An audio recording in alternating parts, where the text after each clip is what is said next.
Tapi kalian harus paham, di saat gue jelaskan seperti ini bukan berarti artinya, ini kan kalian tahu ini artinya saham ya. Ini bukan milih saham, tapi public equity sebagai aset kelas. Karena itu dua hal yang sangat berbeda. Ya. Public equity ini apa? Public equity ini adalah saham perusahaan-perusahaan yang publik. Jadi kalau ketika perusahaan itu sudah besar, mereka itu biasanya mencari modal dengan listing di bursa masing-masing. Ya. Cuman untuk kita benar-benar ngerti public equity ini, kita harus belajar sejarahnya dulu ya. Public equity ini kenapa sih terjadi? Ini dimulai di abad 13 ya, abad 13 sampai 16. Waktu itu, ini ada di Venice namanya ya. Di Venice dan juga di France. Orang itu mau invest di kapal ya. Jadi gampangnya kita akan gambarin di sini, misalnya ini orangnya. Oke.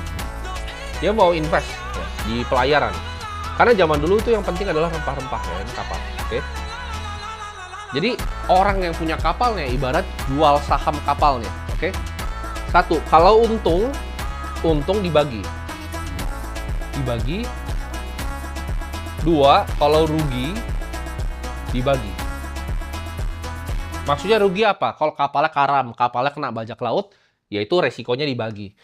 Ya, jadi ini konsep pertama kali. Ini kita bisa lihat dari abad 13 sampai abad 16 ya. Lalu ini disempurnakan ya. Ini disempurnakan di tahun 1600 ya. Ya, lewat Belanda. Ini kalian banyak yang tahu, kalian banyak belajar sejarah juga, VOC yang pertama bikin.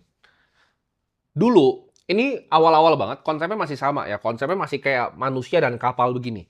Tapi bedanya ketika mereka udah bikin bursanya ya, Belanda sama VOC ini, yang mereka bikin ini apa? Adalah kertasnya, sertifikatnya.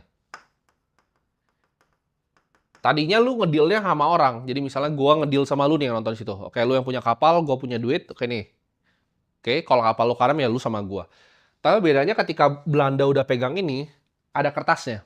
Ya, kertasnya ini udah boleh di-tradingkan gitu. Jadi bursa pertama itu hadir di 1602.